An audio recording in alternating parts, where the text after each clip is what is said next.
Hello, Jim Pittman here to share something that I'm excited and passionate about because I know this has the potential to significantly improve flight training by improving training efficiency. It's all about the benefits of longer flight lessons. And because we're talking about flight time, I want to start with the official FAA definition of flight time because this is significantly different with military or the airline world or the rules in other countries. So the FAA definition of flight time is pilot time that commences when an aircraft moves under its own power for the purpose of flight and ends when the aircraft comes to rest after landing. So basically, as long as we're going out and starting the engine with the intention to go fly, that's our purpose, then we can count time we start the engine until we shut down the engine as flight time. That's what we put in the logbook, and that's what we're talking about here. We're also only talking about dual local flights, so not the night flights or the solo time or the cross countries, but really just the typical day training flight with the instructor on board. So let's look at an example of a flight schedule and what I'm going to call the traditional schedule block, where we will schedule the airplane for 2 hours. And I would say this is pretty typical at most flight schools and flying clubs. Well, because we got to do pre-flight and post-flight, the actual flight time is going to be something less than that. And in my experience, it's a lot of times around 1.0 to maybe 1.2 or 1.3 hours. I'm going to go ahead and be generous in this example and say that it's 1.3 hours is the typical flight time for that dual local flight.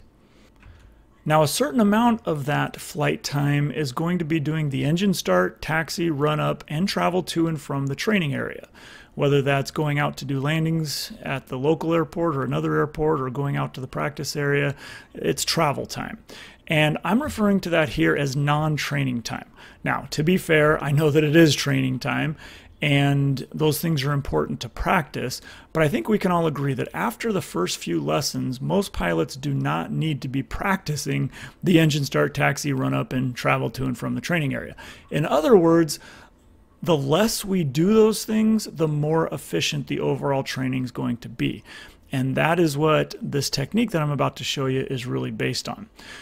Now, depending on where you're flying out of, like whether it's a towered or non-towered airport, how close the training areas are, this could vary quite a bit. On average, it's probably closer to 0.6 or 0.7 hours for that engine start, taxi, run up, and travel time. But I'm going to go ahead and be generous and say that it's only 0.5 hours. So 30 minutes of that overall flight time is spent doing what I'm calling non-training time. So if the time we put in the logbook is 1.3 hours and what we're calling non-training time was a half an hour, what's left is what I'm calling effective training time. In this example, that would be 0.8 hours. The effective training time is really the time that we're spending doing the new stuff or the stuff that's on the syllabus that we really need to be practicing that day. And again, I think I'm being generous here because we're saying a 1.3 hour flight when in reality it's probably something a little less than that on average. And the non-training time I'm only saying is a half hour, which in reality is probably a little more than that. So the effective training time that we're seeing right now with this typical 2 hour block, a lot of times is only 0.5, 0.6, maybe 0.7, but I'm going to go ahead and be generous and say that it's 0.8. And that is all with the 2 hour schedule block. So let's talk about what happens when we add just 30 minutes to the time we have the aircraft scheduled. Instead of a 2 hour block, let's do a 2.5 hour schedule block with the airplane. Now the pre-flight and the post-flight should take the same amount of time. So effectively, we can extend the flight time by a full 30 minutes. Instead of only 1.3, now we're going to have 1.8 hours of flight time. And the engine start, taxi, run up, and travel to and from the training area that we're calling non-training time is still the same 0.5 hours, just to have an apples to apples comparison. Our effective training time is now 1.3 hours instead of 0.8 hours.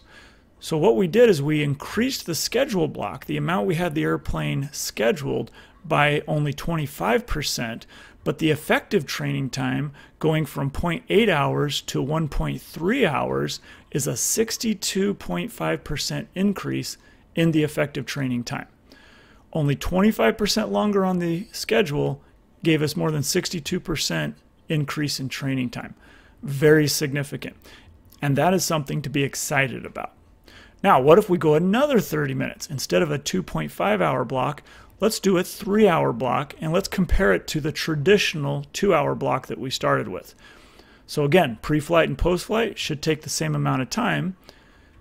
So now we're talking about a 2.3-hour flight that goes in the logbook. The non-training time, engine start, taxi, run up, travel to and from the training area will be the same. So our effective training time now is 1.8 hours. Comparing that to the example at the top, we're going from a 2-hour schedule block to a 3-hour schedule block, which is a 50% increase in the time we have the airplane scheduled. And again, comparing it to the example at the top, we're going from a 0.8 effective training time all the way to 1.8, which is a 125% increase in effective training time. Now, while I let that kind of soak in, I'm going to tell you a quick story, my personal experience. This first came up for me more than 17 years ago when I was the chief flight instructor at a large flight school. We were really in a growth period, and it was a time when we were tight on both aircraft and flight instructors. We needed more of both, and we were trying to find ways to keep all the customers flying the way that we wanted to. This caused us to get creative, and we had several meetings and just really kind of started with a blank sheet of paper and looked at everything with fresh eyes. And we realized that we were doing what had been done for generations, which is that 2-hour block and that 1.0 to maybe 1.4 flight time. And we realized that a significant amount, usually half of every flight lesson, was this non-training time of engine start, taxi, run up, and travel to and from the training area. So as an experiment, we went to a 3-hour block, and we trained both the pilots in training and the instructors how to do it properly. And immediately our problem of not enough airplanes and instructors was solved because the efficiencies were so much improved. And we also went from an average of a 65-hour private pilot to a 55-hour private pilot just from doing this. So that might seem counterintuitive to go to longer flights and get done in less time, but it's because it's more efficient, and each person was doing significantly fewer flights throughout their training. So let's talk about the results that you can expect by going to these longer flight times.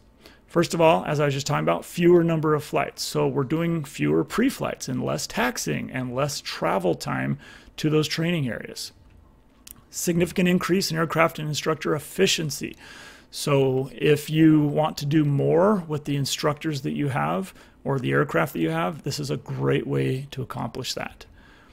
It's much more efficient for the pilot in training. Fewer trips to the airport. So I'm just talking about efficiency with the aircraft schedule. Think of that person who maybe drives 30 or 40 minutes each way just to come out to the airport. Figure their preparation time to get ready and go to the airport and everything it takes. It could be 4 or 5, maybe more hours out of their day. If you can add just 30 or 45 or 60 minutes to the time that they have the airplane, you can significantly reduce the number of times they're driving out to the airport. Really improves efficiency for them. The customer saves time and money, the flight school makes more money, and everybody wins. So there are some requirements to make this work. Realize that this is not for everyone. Okay, some people just aren't going to have the stamina to do these longer flight lessons. I understand that, and it's something that you have to kind of test out and work with different people to see who it's going to work best for. Go ahead and ease into it. Early in training, even someone who's going to have good stamina, maybe their first few flights need to be the shorter flight times that are more traditional until they get used to the new environment and they can really prepare themselves and work up to those longer flight times. What I recommend is that you make this the rule and not the exception. Make it the standard to have a 2.5 or 3 hour schedule block and to have those flight times closer to 2 hours. And if someone's not able to do it, let that be the exception. Understand that you can't just increase the schedule times. If all you do is schedule the plane longer, this is not going to work. Okay, this is probably the most important element to being successful with this is understanding that it takes training with the flight instructors and it takes preparation for everyone involved.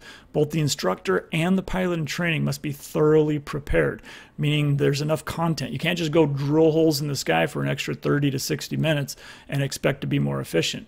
You've got to be well prepared and have plenty of material and be ready to go with it. So everyone needs to be well rested, well fed, and ready to work hard. You go out and do a 2 to 2 point whatever hour flight lesson, it's a workout. And yes, it's more efficient, but only when you're prepared and ready to go.